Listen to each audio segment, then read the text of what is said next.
Hey everybody, Who's Your Jedi here again with another review for you. This time I'm going to be looking at the movie The Avengers. Now since I happen to be a US expat currently living overseas, I got to see the movie a little bit early, and I got to tell you folks, this movie is easily going to be among the very top of great superhero movies ever made. However, before I continue any further, I do have to give you guys the warning that I'm going to be talking about spoilers, spoiling some pretty big things in the movie. So if you do not want to know, now's the time to step away. Now, with that said, let's go on. The first thing that I have to say, and this is what I think most surprised me about this movie, is that at its heart, The Avengers is a character movie. Now, I know the way it's edited and built and all this other stuff, it's sort of made to look like the summer action movie season is kicking off a little bit early. And while there is a pretty decent amount of action in this movie, and it's really really well done, at its heart, this is a movie about the characters, and it's a movie about a lot of characters. We juggle a really huge cast here, and for the most part, everybody gets their moments and changes and grows and becomes a better and more interesting character. And I cannot applaud Joss Whedon enough for that.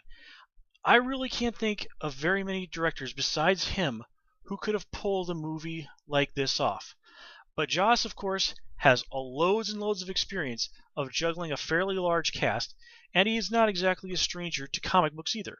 Buffy, of course, his big thing, bore a pretty huge influence from comics. I mean, he's even said that the character of Kitty Pryde from the X-Men was a big influence on the creation of Buffy Summers. And of course, Joss has written the Season 8, currently Season 9 Buffy the Vampire Slayer comics, as well as a really cool run on X-Men, and a fairly decent one on Runaways. So again, out of anybody in Hollywood, he was one of the few guys who could really pull this off, and he does so beautifully. This is proof, as if there was any doubt, that Whedon is ready to handle any big project that Hollywood can throw at him. But anyway, let's continue on what I said about the characters. Now, as I said, we have a huge amount of characters, and fortunately for us, this movie is almost 2.5 hours long, and with that amount of time, pretty much everybody is able to get their moments. And I'm just blown away by how well this was all done. Let's kind of run through everybody real quick and talk about what I thought were their highlights. Of course, we have Captain America, who's only still pretty recently freshly awakened from the ice, and he's not adjusting to life in the 21st century very well. If you notice, he still dresses and combs his hair in a way that's perfectly reminiscent of the 1940s. And there's this hilarious joke in the movie where, after many pop culture references spouted off by Tony Stark completely go over his head, he's like, ooh, ooh, ooh, when he understands a Wizard of Oz joke. And that really does fit in perfectly, because one of the ways that Captain America was billed for years and years in the comics was the man out of time. And here we see that it demonstrated very clearly. And really, it is interesting that out of everybody in the movie, he clashes the most with Tony Stark.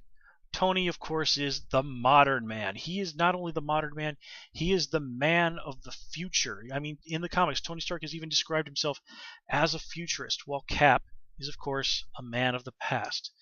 But since we've talked about Cap, let's oh no, there's one other thing that I wanted to talk to. Actually, no, I'll come back to that later. Let us talk about Iron Man. And boy, out of everybody in these movies, and which has a great cast, of course, I still think it's Robert Downey Jr. as Tony Stark who really takes the cake. Tony, of course, at this point, he is a genuine hero, but he hasn't been able to let go of his ego as much as he really should. He still has not learned how to play well with others. And really, it's kind of understandable from his point of view. Look at all that he's done on his own. Tony's a superb organizer. He's a genius inventor, but he functions best doing things his way, and everybody else just either needs to get on board with the Tony Stark way or get out of his way. That's the way life has worked for him, and it's worked with the occasional bit of mixed results, pretty well for him. So it really is no wonder that he has such a hard time, working with a team. I mean, I still love that a wonderful banter between him and Captain America, where Captain America goes like, what are you without that armor? And Tony goes like, well, billionaire, genius, playboy, philanthropist. And then he turns right around and zaps in Cap's face by telling him, everything that's great about you came out of a bottle. And the sad thing there is that Tony is right in one aspect. I mean, Cap's powers certainly did come from essentially a syringe. But what Tony doesn't see at that point in the movie, what Dr. Erskine, I think that's how his name is pronounced, saw in Steve was his heart. What is good about Steve? What is great about Steve is that he is a very moral man. That is his real power. And it takes Tony a little while to see beyond the powers and to really see the man under Captain America. But anyway, let's talk about Black Widow. Honestly, I kind of wish she'd had a little bit of a Russian accent. But, I can kind of forgive that. But her character arc is, as she says, kind of about balancing the books. And even though it was a little ambiguous, I like the fact that they didn't make what was going on between her and Hawkeye just romantic. Now remember, in the comics, she originally did start off kind of having a relationship with him, although it was more sort of her seducing him to be her flunky so that she could strike against the American government. This is, of course, back before she defected. But anyway, she got a really pretty decent character arc, and the scene with her and Loki was just absolutely fantastic. That just blew me out of the way when she turned around and thanked Loki, showing that yes, Natasha is so good she could play a god. Trick a god, I guess I should say. Hawkeye.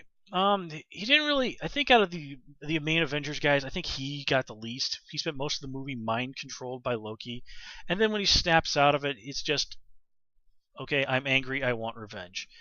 And that's not bad. As a character, I don't really think he was hugely different than when we saw him. He just picked up a little bit of guilt. So anyway, Thor. Thor does all right in terms of character. Mostly, it's just him dealing with the guilt he feels. He still feels as if he failed Loki as a brother. He still believes that there is hope for Loki, and Loki uses that against Thor at every possible turn. I love how he goes like, when are you going to stop falling for that? I mean, yes, he was talking about his illusion powers, but really, that's such a great embodiment of Thor and Loki's relationship as it stands now. It just reminds me in a lot of ways of Lucy and Charlie Brown, with her pulling away the football. Again, Charlie Brown just wants to believe this one time he can finally kick that stupid football, and Thor believes that if he can just get through to Loki, they can be brothers again. But, a part of this Thor story in this movie is basically kind of realizing that Loki's a lost cause.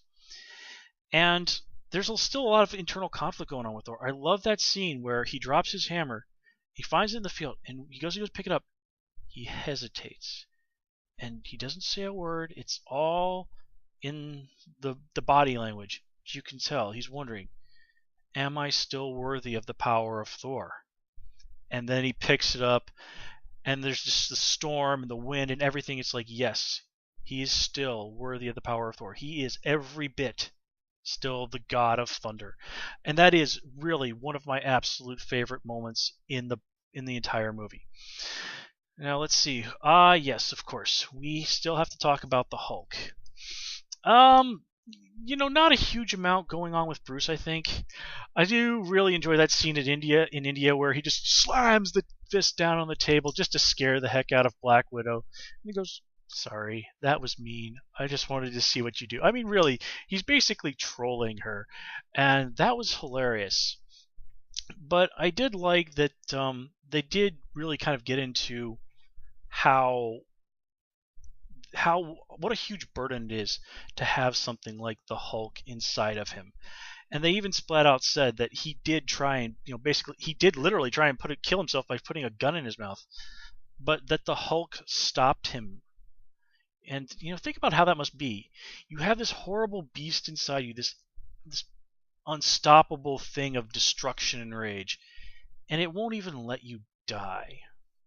So you have to walk on eggshells every moment of your life.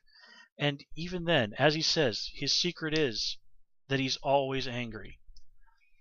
But the thing is, eventually he realizes that there can be some good that comes from the Hulk. And that's where he's able to finally find that release, that balance that he seems to have needed. And we finally, since that stinking Hulk movie in 2003, we finally get to hear the Hulk call someone puny. And it's none other than Loki after an absolutely hilarious stomping. Nick Fury, not a whole lot to say about him character-wise. He was just the guy who was stuck herding cats. Maria Hill was the one character in this that I felt just really didn't work. She was basically there to just say things to Nick Fury and to ask him questions so Samuel L. Jackson could get to say something cool. I mean, yes, she did get that one little scene at the beginning, which was nice, but really, you could have just named her Valentina de la Fontaine or Victoria Hand, or any one of a number of other female S.H.I.E.L.D. agents from the comics, and she really wouldn't have been any different. There was nothing about her that really said Maria Hill to me. Wow, we're running out of time. I got to talk about. There's a lot of other stuff I want to still have. Coulson. Before I thought he was just supposed to be, a cute little joke for the fans, having him turn up at every movie. But here we see why Coulson has been around in all those movies. He's the one person who, including Cap in this movie, all of the characters have some sort of bond with. And as it said, because of that, his death is the one thing that is able to unite these wildly different personalities to finally accomplish what needs to be done to avenge him and to save the Earth. One thing that people have kind of been criticizing about this movie is that Loki is just more or less a flunky rather than, the big threat.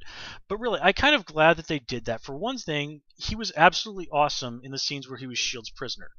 And two, if it had just been him leading the Chitauri, aka the Skrulls, like he had in the Thor movie, then really, he'd have just been copying what he had already done, putting him in the position of being, Starscream, essentially, kind of gives him something new to do. It gives him some angst. It gives him some emotions that are eating at him. And I think that's really, really what this movie needs. I think it was a very smart move on the part of the writers. And then, of course, we have the reveal at the end. I literally, when I saw Thanos, went, "Oh God," in the theater. And keep in mind, I live in South Korea, so I'm basically fairly sure I'm the only person in that entire theater who had any indication as to who he was and what the implications of what we were seeing are. And one thing I do have to remind you folks, we have seen the Infinity Gauntlet briefly on display in the Thor movie in Odin's treasure vault. And as we saw in this movie, Loki has a history of being taken prisoner to be taken exactly where he wants. So, let's think about that. Are the Avengers going to be the people who just won't stop falling for it? I don't know, but if there is an Avengers 2, and boy, with what I've been hearing about the box office, I have every reason to think there will be. Folks, I cannot express how excited I will be to see that movie. Anyway, I am almost out of time. Avengers, fantastic movie. Clearly going to be one of the greatest superhero movies of all time. Anyway, that's all I have time for. As always, please comment, rate, and subscribe. And until next time, have a good one.